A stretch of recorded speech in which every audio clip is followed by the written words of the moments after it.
falar de direitos trabalhistas, dessa vez de trabalhadores alcoólicos, né? Tem até um projeto de lei que assegura direitos de dependentes de álcool em trâmite no Senado Federal. Mas nós vamos conversar com uma advogada agora para falarmos sobre o tema. É a doutora Rita de Cássia Vivas, que é consultora, coordenadora e tutora de curso de pós-graduação em Direito da POSEAD. Doutora Rita, bom dia, é um prazer tê-la conosco. Bom dia, Luísa e ouvintes. Doutora Rita, o que é que diz a lei atualmente em relação ao trabalhador alcoólico, aquela pessoa que tem o hábito de beber, né? Que, aliás, é uma doença, né? A Organização Mundial da Saúde já definiu que é uma doença, né? Isso.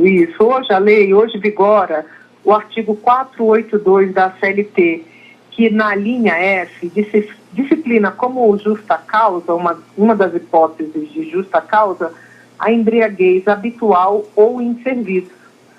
Só que, de acordo com essa recomendação da OMS, esse reconhecimento de que o consumo diário do álcool que causa dependência é doença, os tribunais têm mudado a interpretação em relação a essa questão.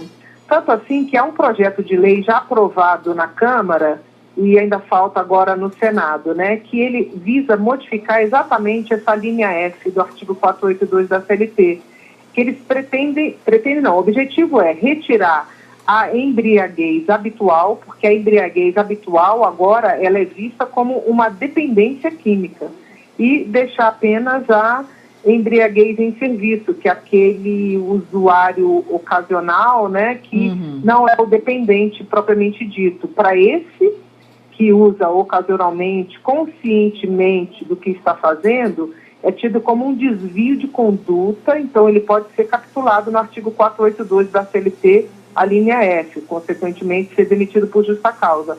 Já o dependente químico, não. A dependência ao álcool e à droga já possui um CID hoje, que é o Código Internacional de Doença, então a recomendação é afastamento para tratamento. Então, jamais a demissão por justa causa. Agora, quando então é constatado que aquele empregado ele é alcoólico, ele tem uma dependência, né? Aí do álcool, ele é obrigado a aceitar esse tratamento? Como é que é essa questão da aceitação de fazer o tratamento? Certo. Na verdade, a aceitação ela nunca se dá no primeiro momento, porque o dependente nunca se vê dessa forma, nunca reconhece e há de fato uma resistência. O projeto propõe que a demissão por justa causa ela só vai poder acontecer no caso do empregado se recusar ao tratamento.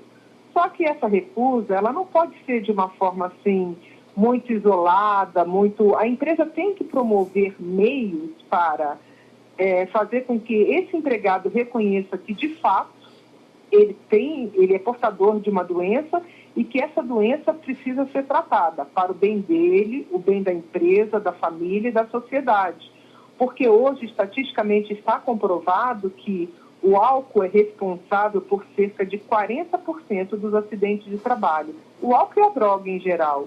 E também em relação às faltas ao serviço, essas faltas habituais, cerca de 50%, demonstram os estudos estatísticos, tem correspondência com os dependentes alcoólicos.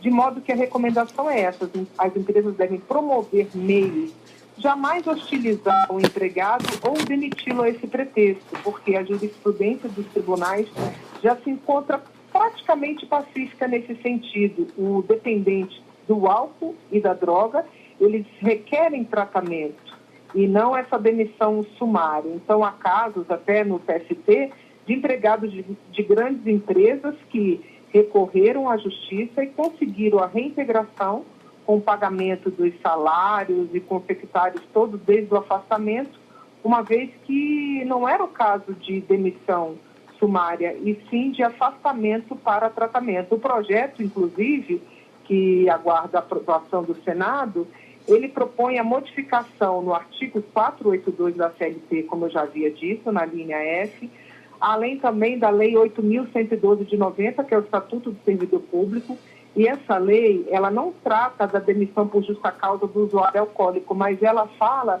das hipóteses que o empregado pode sofrer, né, uma demissão se ele incorrer em alguma daquelas condutas, e dentre elas encontra-se essas que são bem características do trabalhador portador de álcool e droga como dependência, né, como uma patologia, como, por exemplo, a insubordinação, faltas habituais. Então, pretende modificar também esse artigo da Lei 8.112 e ainda da Lei 8.213, que é a da Previdência Social, porque equipara o afastamento ao álcool àquele do acidente de trabalho. Então, na verdade, ele requer tratamento, é uma doença, é uma patologia, precisa de tratamento. Muito bem. Então, o objetivo principal é tratar o doente, né? Tratar o doente. E, na verdade, as empresas têm que ter muita cautela nessa abordagem, né, ao trabalhador, porque os direitos de personalidade, eles se sobrepõem aos interesses privados da empresa, né? Então, você não pode expor a imagem do trabalhador por ele ser portador do álcool e da droga. Então, eu conheço relatos de trabalhadores de grandes empresas que a assistente social constatou durante uma viagem a serviço que, de fato, o funcionário tinha uma dependência, sofria de uma dependência química.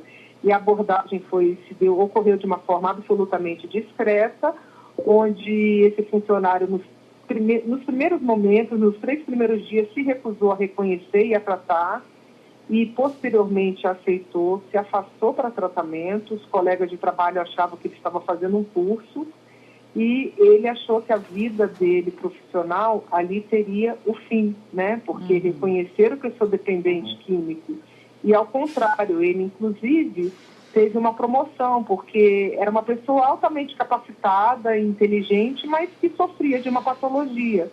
Tratado o problema, ele conseguiu retornar de uma forma, assim, apta, eficaz na empresa e altamente produtiva, e interessou para a empresa continuar com ele. Então, acho que essa concepção que as empresas precisam ter hoje em dia, de que, na verdade, essa patologia, né, essa doença, ela compromete sentidos vitais do trabalhador. Consequentemente, ele vai se acidentar mais no trabalho, além do que reduz drasticamente a produtividade. Então, grandes empresas estão promovendo hoje políticas antidrogas. Essa empresa que eu estou citando, desse funcionário, ela inclusive faz um sorteio anual de um percentual de funcionários